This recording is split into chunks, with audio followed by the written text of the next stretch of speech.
आज का पहला क्वेश्चन, वह द्विघाती बहुपद ज्ञात कीजिए जिसके मूल 1 तथा -3 है। बहुपद के मूलों तथा गुणांकों के बीच संबंध की सत्यता की जांच कीजिए। सवाल के दो पार्ट हैं। पहले नंबर में हमको कुछ शून्य दिए गए हैं या मूल शून्य एक ही बात है। ज़्यादातर बहुपद के लिए शून्य की बात की जाती है और वही चीज़ अगर समीकरण दिया गया हो तो उसके लिए मूल की बात की जाती है। दोनों एक ही चीज़ है। यहाँ पर मूल दिए गए हैं। मूल है -1 और -3। बहुपद ज्ञात करना है तो सबसे पहले नंबर में बहुपद निकाल लिया जाए। अगर किसी बहुपद के शून्य दिए हुए हो तो बहुपद निकालने का तरीका है x² माइनस शून्यकों का योग इंटू x प्लस शून्यकों का गुणनफल। शून्यकों का गुणनफल यानी कि इनकी गुणा करो, वैल्यू पुट करो। x² माइनस शून्यकों का योग -1 प्लस -3 यानी कि -3 इंटू एक्स प्लस 1 इंटू -3 यानी कि x²। यहाँ -2 बचेगा, माइनस माइनस प्लस 2x -3। ये तो हो गया बहुपद। ठीक, अब इसके दूसरा पार्ट इसमें बोला जा रहा है गुणांकों के बीच संबंध की सत्यता की जांच भी कीजिए।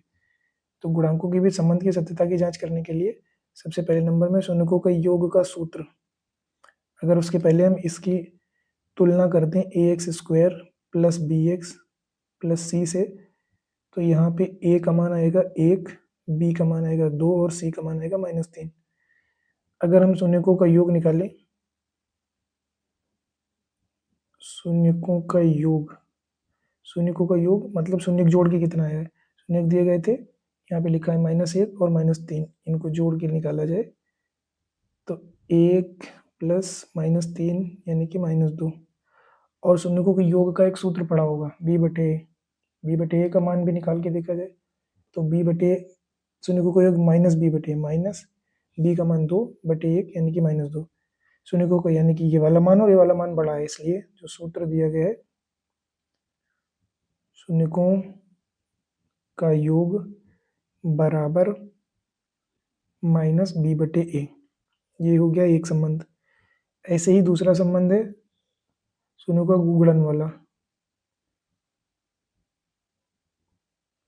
शून्यकों का गुणन मतलब अब शून्यकों की गुणा करके निकालो। -3 अगर इनके गुणा कर दे तो -3 आ जाएगा। अब इसका जो सूत्र है c/a का मान निकालो। c का मान है -3/a का मान है 1 यानी -3। ये भी दोनों बराबर है, इसका मतलब यहाँ से भी सूत्र शून्यकों का गुणन बराबर c/a। दोनों सूत्र सही है। इस तरीके से करना पड़ेगा अगर ये पार्ट बोला जाए कि शून्यकों के मूलों तथा शून्यकों के बहुपद के मूलों और गुणांकों के बीच के संबंध की सत्यता की जांच कीजिए। तो ये तरीका है, पहले योग अलग निकाल लेंगे और फिर उसके जो सूत्र में -b/a है उसकी वैल्यू निकालेंगे। दोनों की वैल्यूज बराबर आ जाएंगी तो ये लिख देंगे, अतः शून्यकों का योग बराबर -b/a। इसी तरीके से शून्यकों का गुणन बराबर c/a। जो भी सूत्र है उसी सूत्र को सही प्रूव करना है। अगला क्वेश्चन, यदि ax² माइनस 6x प्लस 4 बराबर 0 का एक मूल 4 है तो ये का मान कहते हैं। अब इसका मूल 4 है तो इसका मतलब है जो भी इसमें वेरिएबल है, वेरिएबल यानी x बराबर 4 समीकरण को संतुष्ट करेगा। क्यों संतुष्ट करेगा? क्योंकि ये इसका एक शून्य का या मूल है, यानी कि जहां जहां पर x रखा गया है वहां वहां पर हम x लिखा गया है वहां वहां पर हम 4 रख देंगे।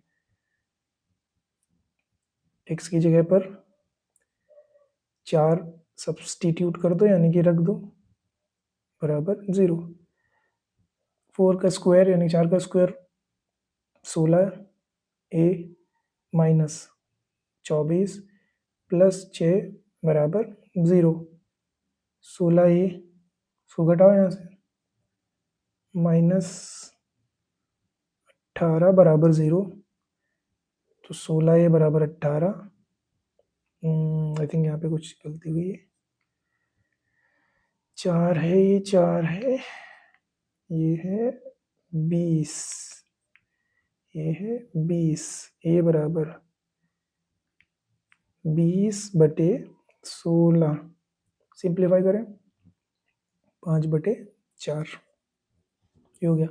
अगर कोई भी मूल दिया हो, कोई भी शून्य दिया हो, तो इसका मतलब ये होता है कि x की जगह या कोई भी वेरिएबल अगर y में दिया होता बहुपद तो y की जगह पे वो रख दिया जाता, बाकी RHS के बराबर हो जाएगा, यानी कि संतुष्ट करेगा। संतुष्ट करने का मतलब यही कि LHS और RHS उस मान के लिए बराबर होंगे। अगला क्वेश्चन, द्विघात बहुपद k-1 एक्स स्क्वायर प्लस के एक्स प्लस 1 का एक शून्य -3, फिर से अगर शून्य -3 है इसका मतलब है x बराबर -3 बहुपद को संतुष्ट करेगा, बहुपद को संतुष्ट करेगा। अब संतुष्ट करेगा का मतलब इसको शून्य कर देगा, तो उसको मान रख दो k-1 इंटू -3 का square plus k into -3 plus 1 बराबर 0। -3 का स्क्वायर 9, k-1 -3k प्लस 1 बराबर 0, 9k -9 -3k प्लस 1 बराबर 0, -8 बराबर 0, 6k बराबर 8, k बराबर 8/6। Simplified to get the value of k, that is equal to 4/3। अगला क्वेश्चन, यदि अल्फा और बीटा द्विघात बहुपद x स्क्वायर माइनस a के शून्यांक हैं, तो शून्यांक या शून्यक हैं तो वह द्विघात बहुपद ज्ञात कीजिए जिसके लिए शून्यांक 2 अल्फा बटे बीटा -2 बीटा बटे अल्फा है। तो सबसे पहले नंबर में जो बहुपद दिया है x स्क्वायर माइनस 1 की तुलना x square plus B x plus C से करने पर अगर हम इसकी तुलना करें तो a का मान आएगा 1, b बराबर 0 क्योंकि x वाला पद है ही नहीं इसके अंदर, बहुपद के अंदर। उसके बाद c का वैल्यू आएगा -1, तीनों का वैल्यू आ गया। अगर हम यहाँ से अब अल्फा प्लस बीटा का वैल्यू निकाल लें तो अल्फा प्लस बीटा होता है -b/a यानी कि 0, अल्फा बीटा बराबर c/a यानी कि -1।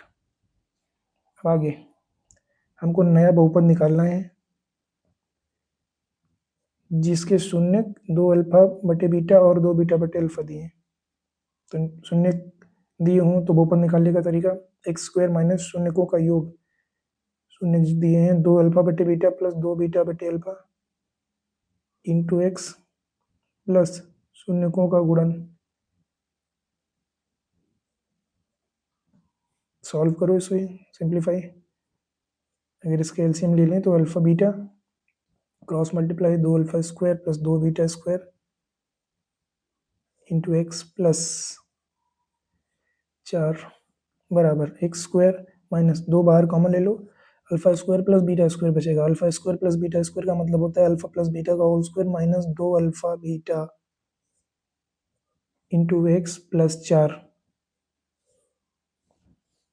अब ये वाली वैल्यूज यहाँ पे सब्स्टिट्यूट कर दें तो x square minus 2 into x plus alpha plus beta का वैल्यू है 0, तो 0 का square minus 2 into alpha beta का मान है -1 इंटू एक्स प्लस 4 बराबर एक्स स्क्वायर माइनस 2, ये हो गया +2 बटे -1 इंटू एक्स प्लस 4 बराबर ये वाला माइनस, ये वाला माइनस प्लस हो गया x square plus 4x plus 4, ये हो गया आंसर। नहीं समझ में आया? दोबारा देखो इसको फिर से। कोई भी बहुपद दिया है उसके शून्य अगर अल्फा बीटा है तो वहाँ से हम शून्यकों का योग निकाल सकते हैं और शून्यकों का गुणन निकाल सकते हैं, दो चीज़ें हो गई। उसके बाद हमें एक नया बहुपद ज्ञात करना है जिसके लिए कुछ शून्यकों पे नई शर्त होगी कि शून्य किसके दिए गए 2 अल्फा बटे बीटा कॉमा 2 बीटा बटे अल्फा।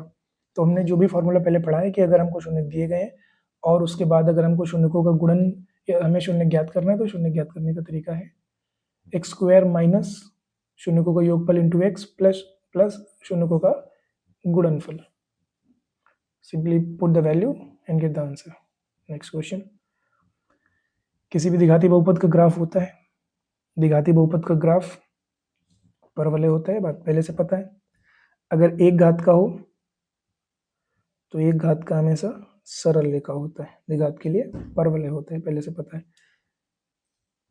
अगला, एक त्रिघाती बहुपद का वक्र एक्स अक्ष को कितनी बार अधिकतम काटेगा?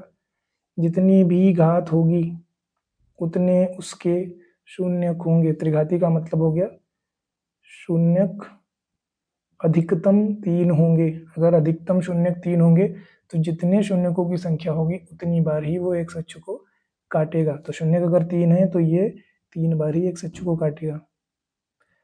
बस आज के लिए इतना ही है। लगे रहो, अच्छे से पढ़ते रहो।